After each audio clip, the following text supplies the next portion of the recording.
മക്കളെ നമ്മുടെ അടുത്ത കൺസെപ്റ്റ് ആണ് ഈ ചാപ്റ്ററിൽ ഒരു ഇമ്പോർട്ടന്റ് കൺസെപ്റ്റ് തന്നെ നമുക്ക് പറയാൻ പറ്റും. അപ്പൊ എല്ലാവർക്കും കൺഫ്യൂഷനും കാര്യങ്ങളൊക്കെ വരുന്ന ഒരു കൺസെപ്റ്റ് ആണ്. അപ്പൊ നമുക്ക് ഈ കൺസെപ്റ്റ് ഈസി ആയി എങ്ങനെ പഠിക്കാൻ നോക്കാം. അതായത് എന്താ നമ്മളെ കൺസെപ്റ്റ്?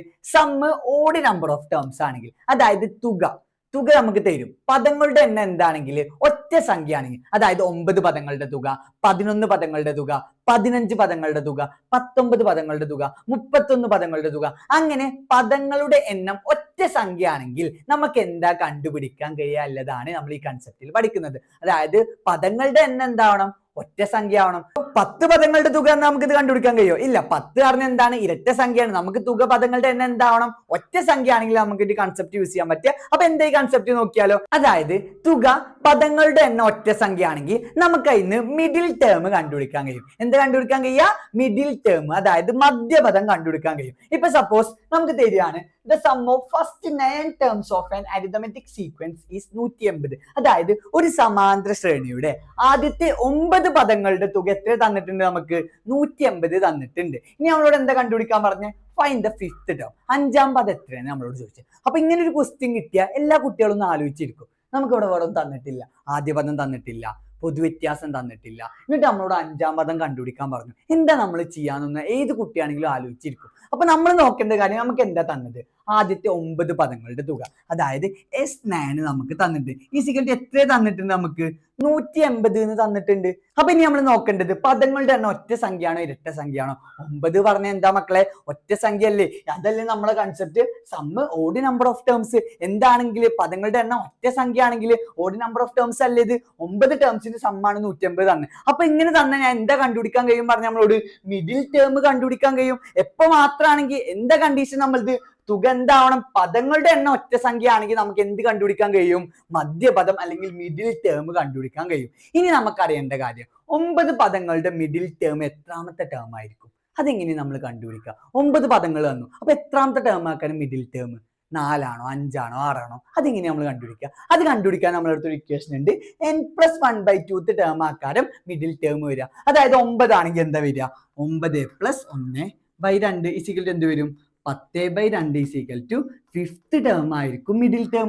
ഇങ്ങനെ നമ്മൾ മിഡിൽ ടേം ഏതാന്ന് കണ്ടുപിടിക്കുക. എത്രാമത്തെ പദമാണ് നമ്മുടെ മധ്യപദം എന്ന് കണ്ടുപിടിക്കാനുള്ള ഇക്വേഷൻ ആണ് n+1/2 ടേം ആയിരിക്കും മധ്യപദം വരുന്നത്. അതായത് 9 പദാണെങ്കിൽ എത്രാമത്തെ ടേം ആക്കാരം മധ്യപദം? 5ാമത്തെ പദാക്കാരം. ഇനി നിങ്ങളോട് ചോദിക്കാണ് 21 പദങ്ങൾ, 21 പദത്തിന്റെ മധ്യപദം അല്ലെങ്കിൽ മിഡിൽ ടേം എത്രാമത്തെ പദാക്കാരം? എങ്ങനെ നമ്മൾ കണ്ടുപിടിക്കുക? എന്താ നമ്മൾ ഇക്വേഷൻ? n+1/2 term ആക്കാരം. അപ്പൊ 21 കൂടി 1 കൂട്ടിയാൽ 22. 22ന്റെ ഹാഫ് എടുത്താൽ എത്ര വരും? 11ാമത്തെ ടേം ആക്കാരം മിഡിൽ ടേം. ഇനി നിങ്ങളോട് ചോദിക്കണം 35 ടേംസിന്റെ മിഡിൽ ടേം എത്രാമത്തെ ടേം ആണ്? എങ്ങനെയാ മക്കളെ നമ്മൾ കണ്ടുപിടിക്കുക? നിങ്ങൾ പഠിച്ചില്ലേ? എന്താ ചെയ്യേണ്ടത്? സിമ്പിൾ അല്ലേ? 35 കൂടി 1 കൂട്ടിയാൽ എത്രയാണ്? 36. 36ന്റെ പകുതി അറിഞ്ഞ എത്ര വരും? 18ാമത്തെ ടേം ആക്കാരം മിഡിൽ ടേം. അങ്ങനെ നമുക്ക് ഏത് ടേംസിനെയും കണ്ടുപിടിക്കാം. ഇനി നമ്മൾ നോക്കേണ്ടത്, നമുക്ക് 9 ടേംസിന്റെ സമ്മ് തന്നിട്ട് നമ്മളോട് എന്താ കാണാൻ പറഞ്ഞത്? 5ാമത്തെ ടേം എത്രയെന്ന് നമ്മളോട് കണ്ടുപിടിക്കാൻ പറഞ്ഞു. അപ്പൊ നമുക്ക് എന്ത് മനസ്സിലായി മക്കളെ? 9 ടേംസിന്റെ മിഡിൽ ടേം ആണ് 5ാമത്തെ ടേം എന്ന്. അല്ലാതെ ഒരിക്കലും നമ്മളോട് ക്വസ്റ്റ്യനിൽ sum of first 9 terms of an arithmetic sequence is 180 ഇങ്ങനെ തന്ന ശേഷം ഫൈൻഡ് ദ മിഡിൽ ടേം പറഞ്ഞ് ചോദിക്കില്ല. അതായത് ഡയറക്റ്റ് നിങ്ങളോട് മിഡിൽ ടേം കണ്ടുപിടിക്കുന്ന എക്സാമിന് ചോദിക്കൂല. നമ്മളോട് ചോദിക്കുക 5ാമത്തെ ടേം കണ്ടുപിടിക്കാനാണ്. അപ്പൊ നമുക്ക് എന്താ അറിയേണ്ടത്? 9 ടേംസിന്റെ മിഡിൽ ടേം 5ാമത്തെ ടേം എന്ന് അറിയണം. ഇതറിയാത്ത ഒരു കുട്ടിക്ക് 5ാമത്തെ ടേം എങ്ങനെ കണ്ടുപിടിക്കുക? മിഡിൽ ടേമിന്റെ ഇക്വേഷനും കാര്യങ്ങളൊക്കെ അറിയുന്നുണ്ടാവും, പക്ഷെ 5ാമത്തെ ടേം ആണ് ഇതിന്റെ മിഡിൽ ടേം അറിയാത്ത കുട്ടിക്ക് ഇത് ചെയ്യാൻ കഴിയൂല. അപ്പൊ നമുക്ക് ലോജിക് വൈസ് കണ്ടുപിടിക്കാൻ കഴിയണം. അതായത് 9 ടേംസിന്റെ സമ്മ് തന്നാൽ 5ാമത്തെ മിഡിൽ ടേം ആണ്. അതെങ്ങനെ കിട്ടുക? 9 കൂടി 1 കൂട്ടുക /2, അതായത് 10/2 5ാമത്തെ ടേം തന്നെ മിഡിൽ ടേം. അങ്ങനെയാണെങ്കിൽ എങ്ങനെയാണ് നമ്മൾ മിഡിൽ ടേം കണ്ടുപിടിക്കുക? അതായത് 5ാമത്തെ ടേം കണ്ടുപിടിക്കണം. അപ്പൊ നമ്മൾ മനസ്സിലാക്കി 5ാമത്തെ ടേം ഇതിന്റെ മിഡിൽ ടേം ആണ്. അങ്ങനെയാണെങ്കിൽ മിഡിൽ ടേം അല്ലെങ്കിൽ മധ്യപദം കാണാൻ ഇക്വേഷൻ എന്താണ്? മധ്യപദം സമം എന്താ മക്കളെ? തുക ബൈ പദങ്ങളുടെ എണ്ണം. അതായത് middle term is equal to sum divided by number of terms. തുകനെ എന്തുകൊണ്ട് ഡിവൈഡ് ചെയ്താൽ മതി? നമ്പർ ഓഫ് ടേംസ് കൊണ്ട് ഡിവൈഡ് ചെയ്താൽ മതി. അങ്ങനെയാണ് നമുക്ക് സം എത്ര തന്നിക്കണ മക്കളെ? 180 തന്നിട്ടുണ്ട്. ഡിവൈഡഡ് ബൈ എത്ര ടേംസ്? അതില് 9 ടേംസിന്റെ സം അല്ലേ തന്നിക്കണേ. അപ്പൊ divided by 9 is equal to നമുക്ക് എത്ര കിട്ടും മക്കളെ? 20 എന്ന് കിട്ടും. അതായത് 5ാമത്തെ ടേം എത്ര കിട്ടി? നമുക്ക് 20 എന്ന് കിട്ടി. അപ്പൊ ഈ ക്വസ്റ്റ്യൻ ചെയ്യണമെങ്കിൽ നമുക്ക് എന്തൊക്കെ അറിയണം മക്കളെ? ഓഡ് നമ്പർ ഓഫ് ടേംസിന്റെ സമ്മ തരുന്നെങ്കിൽ നമുക്ക് അതിന് എന്ത് കണ്ടുപിടിക്കാൻ കഴിയും? മിഡിൽ ടേം കണ്ടുപിടിക്കാൻ കഴിയും. എന്താ മിഡിൽ ടേം കാണാൻ equation? Sum divide by number of terms. മധ്യപദം കാണാൻ ഇക്വേഷൻ എന്താണ്?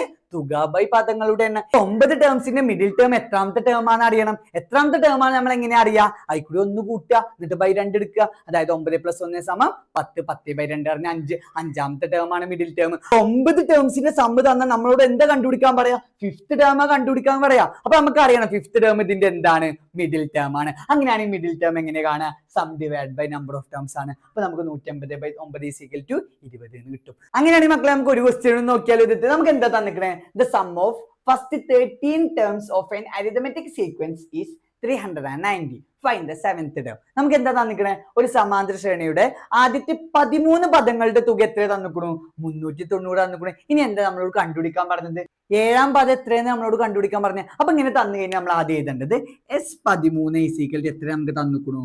390 തന്നിക്കണു. ഇനി എന്താ നമ്മളോട് കണ്ടുപിടിക്കാൻ പറഞ്ഞത്? 7th ടേം എത്രയെന്ന് നമ്മളോട് കണ്ടുപിടിക്കാൻ പറഞ്ഞിട്ടില്ലത്. അങ്ങനെയാണെങ്കിൽ എങ്ങനെ 7th ടേം കണ്ടുപിടിക്കുക? നമ്മൾ നോക്കണം 13 ടേംസിന്റെ മിഡിൽ ടേം ആണോ 7th ടേം നോക്കണം. അപ്പൊ എങ്ങനെ നമ്മൾ നോക്കിയത്? 13 കൂടി 1 കൂട്ടുക, 14/2 7 കിട്ടുന്നുണ്ടോ? 14 പകുതി 7 അല്ലേ? അപ്പൊ നമുക്ക് മനസ്സിലായി ഇതെന്താണ്?